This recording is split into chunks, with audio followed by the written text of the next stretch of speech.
भगवान से ऐसी कौन सी गलती हो गई थी स्त्रियों की रचना करते समय। नमस्कार प्रिय दर्शक बंधु, स्वागत है आप सभी का आपके अपने चैनल ऑल सत्य ज्ञान यूट्यूब चैनल में। प्रिय दर्शक बंधु, आज हम आपके लिए बताएंगे, हम जानेंगे कि भगवान ने कौन सी कमी छोड़ दी थी स्त्री की रचना करते समय। दोस्तों, मेरा आपसे एक निवेदन है, अगर आपने अभी तक हमारे चैनल के लिए सब्सक्राइब नहीं किया है तो चैनल के लिए सब्सक्राइब कर दें, बेल आइकन को ऑन कर दें ताकि हर वीडियो का नोटिफिकेशन आपके पास सबसे पहले पहुंच सके और आप हमारी ज्ञानवर्धक कहानियों का लाभ उठाते रहें। और प्रिय दर्शक बंधु, इस कहानी के लिए आप शुरू से अंत तक अवश्य सुनिएगा, क्योंकि आज की कहानी में आप स्त्रियों के बारे में एक अद्भुत जानकारी पाएंगे और आप यह भी जान पाएंगे कि भगवान को स्त्रियों की रचना करते समय कौन सी भूल बन गई थी। तो आइए दर्शक बंधु, आपका ज़्यादा समय नष्ट ना करते हुए शुरू करते हैं आज की यह प्यारी सी कहानी। बने रहिए हमारी वीडियो में शुरू से अंत तक।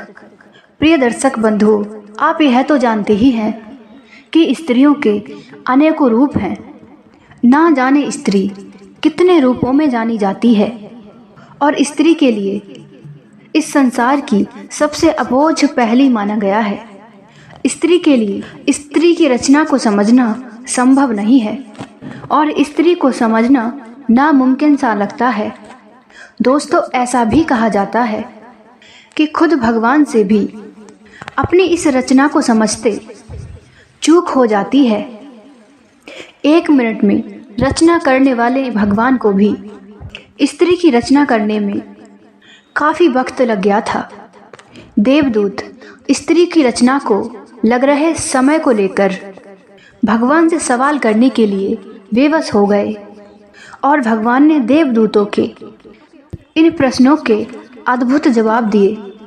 दोस्तों, स्त्री की रचना करते समय भगवान के लिए लगभग 6 दिन बीत चुके थे, फिर भी स्त्री की रचना अधूरी ही थी। यह सब देखकर देवदूतों ने भगवान से पूछा कि हे प्रभु, आखिर स्त्री की रचना करने में आपके लिए इतना ज़्यादा वक्त क्यों लग रहा है। तो भगवान ने देवदूतों की बात सुनकर के उन सभी देवताओं को जवाब दिया, हे देवदूतों, क्या तुमने स्त्री के सभी गुण देखे हैं? यह मेरी वो रचना है जो हर हालत में डटी रहेगी। मेरे द्वारा बनाई गई यह स्त्री चाहे जैसी भी हो, यह सभी के लिए खुश रखेगी, अपने परिवार और अपने सारे बच्चों के लिए एक समान ही प्यार देगी। इस स्त्री के अंदर बीमार होने पर भी कई 1 घंटों तक काम करने की क्षमता होगी। तब भगवान की बातें सुनकर सभी देवदूत हैरान रह गए और उनसे पूछने लगे, हे प्रभु, क्या यह अपने दोनों हाथों से इतना कुछ कर सकती है? तब भगवान ने जवाब दिया, हाँ बिल्कुल देवदूतों, इसीलिए तो यह मेरी सबसे अद्भुत रचना है। यह सुनकर देवदूतों ने जब पास जाकर के भगवान के द्वारा बनाई गई इस रचना के लिए हाथ लगाकर देखा तो देवदूत कहने लगे, हे प्रभु, यह तो बहुत ही ज़्यादा कोमल और नाजुक है। भगवान ने हंसते हुए जवाब देते हुए कहा, हे देवदूतों, बाहर से यह स्त्री एकदम कोमल और नाजुक है, पर यह अंदर से उतनी ही मजबूत है। अर्थात यह कोमल तो है लेकिन कमज़ोर नहीं है। इतना सुनने के बाद में देवदूत फिर उस रचना के बारे में और भी जानने के लिए भगवान से उत्सुक हो गए। तब देवदूतों ने भगवान से पूछा, हे प्रभु, क्या तुम्हारे द्वारा बनाई गई इस स्त्री में सोचने समझने की क्षमता भी होगी? तब भगवान ने उत्तर दिया, हे देवदूतों, ये ना तो केवल सोच सकेगी बल्कि हर समस्या का डटकर मुकाबला करने की क्षमता भी रखेगी। उसके बाद में दरअसल देवदूतों ने जब स्त्री के पास में जाकर स्त्री के गालों के लिए हाथ लगाया तब उन्हें कुछ पानी जैसा प्रतीत हुआ था। तब उन्होंने भगवान से पूछा, हे प्रभु, इसके गालों पर यह पानी जैसा क्या है? तब भगवान ने जवाब दिया कि यह इसके आंसू हैं।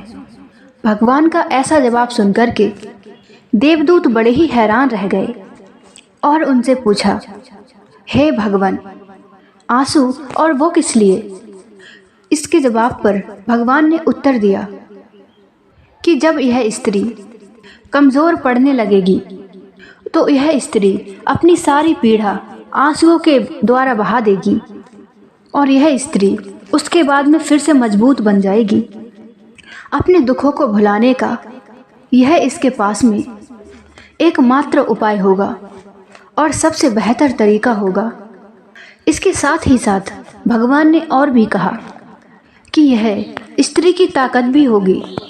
देवदूतों ने यह बात सुनकर भगवान से कहा, हे प्रभु, आप तो महान हैं। इस रचना के लिए आपने बड़ा ही सोच समझकर बनाया है। तो भगवान ने जवाब दिया कि यह स्त्री रूपी रचना हमेशा अपने परिवार व परिजनों की हिम्मत बन के रहेगी।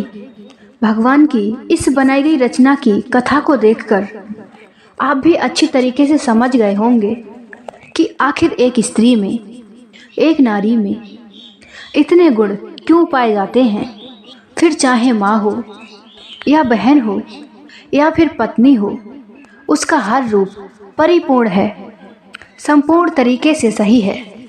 इसीलिए प्रिय दर्शक बंधु, आप भी इस भगवान की बनाई गई रचना के लिए, उसके लिए समझिए और जानिए और इस जगत में नारी जाति का सम्मान कीजिए।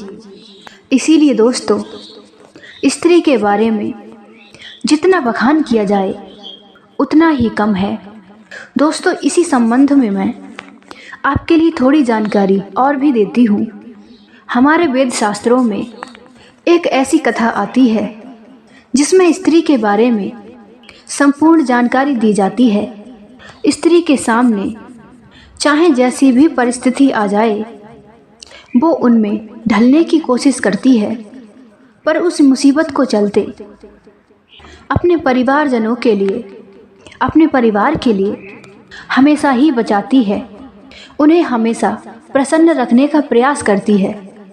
कई एक बार परिवार के लोग जो होते हैं वो अलग तरीके के सोच वाले मिल जाते हैं। उस समय पर स्त्री का जीवन बड़ा ही कष्ट भरा हुआ होता है। वो उनके साथ में रहने का प्रयास तो करती रहती है। कई एक बार उनके बुरे कर्मों की वजह से उसे अपने जीवन का बलिदान भी करना होता है। धन्य है ऐसी नारी के लिए जो तुझ में विधाता ने इतने दुख सहने की क्षमता दी है और हर महीने मासिक धर्म की पीड़ा को सहन करना। जब स्त्री बच्चे के लिए जन्म देती है तब अनेकों प्रकार के दर्द पीड़ा के लिए सहन करती है। ऐसे समय में स्त्री के लिए ऐसे भयंकर पीड़ाओं से गुजरना पड़ता है जो साक्षात मृत्यु का दूसरा रूप कहा जाता है। उसके बाद में पुत्र का जन्म अगर सही तरीके से हो जाए तो उसके लालन पालन करने में स्त्री के लिए अनेकों कष्टों को उठाना पड़ता है और अपने बच्चों के सुखों के लिए अपने सुखों का बलिदान करना पड़ता है। स्त्री खुद दुख सह लेती है लेकिन अपने बच्चों के लिए भारी मुसीबतों से बचा करके रखती है। यह त्याग और बलिदान अद्भुत है स्त्री का। वास्तविक में नारी ईश्वर की सर्वश्रेष्ठ रचना है। तब देवदूत कहने लगा, हे प्रभु, आपने इतनी मेहनत लगा करके इस स्त्री की रचना की है, तब तो आपकी वास्तविक में यह संपूर्ण आपकी रचना है। तब भगवान कहने लगे, नहीं, अभी इसमें एक कमी है। यह सबके लिए सुख का कारण बनेगी और अपने परिवार वालों के लिए खुश रखने की कोशिश करेगी। यह स्त्री अपने परिवार की हिम्मत बनेगी, लेकिन यह स्त्री खुद की अहमियत भूल जाएगी। वो अपने परिवार के चक्कर में फंस करके अपनी कीमत ही नहीं समझ पाएगी कि मैं दुनिया के लिए कितनी ज़रूरी हूँ। कितनी कीमती हूँ। स्त्री जो है यह दिए की तरह अपने जीवन को बिताएगी। जैसे दिए के नीचे अंधेरा रहता है और पूरे घर के लिए रोशन करता है, ऐसे ही दोस्तों एक स्त्री का जीवन है जो अपने लिए तो कम जीती है और अपने परिवार वालों के सुखों के लिए ज़्यादा जीती है। परिवार के सुखों के लिए खूब कष्ट सहन करती है। दोस्तों वास्तविक में स्त्री भगवान की बनाई हुई एक अद्भुत रचना है। स्त्री इस संसार के लिए एक अनमोल उपहार है। वो सभी गुणों में संपूर्ण है। प्रिय दर्शक बंधु, अगर स्त्री को समझा जाए, अगर हर पुरुष स्त्री का सम्मान करे, तो स्त्री वो हर काम कर सकती है जो पुरुष करते हैं। हमें कभी भी इस जगत में स्त्री जाति का या स्त्री का कभी भी अपमान नहीं करना चाहिए।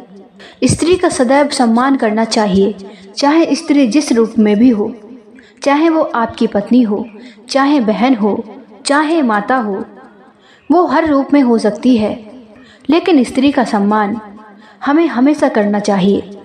यह हमारा परम कर्तव्य है। दोस्तों आज की कहानी आपके लिए कैसी लगी और कितने लोग इस बात से सहमत हैं, स्त्री के बारे में कमेंट बॉक्स में लिखकर अवश्य बताइए। और मेरे प्रिय दर्शक बंधु जो भगवान श्री राम का सच्चा भक्त है, वो कमेंट में जय श्री राम अवश्य लिखें। तो दोस्तों अगले वीडियो में मिलते हैं, तब तक के लिए हमारी तरफ से जय श्री कृष्ण।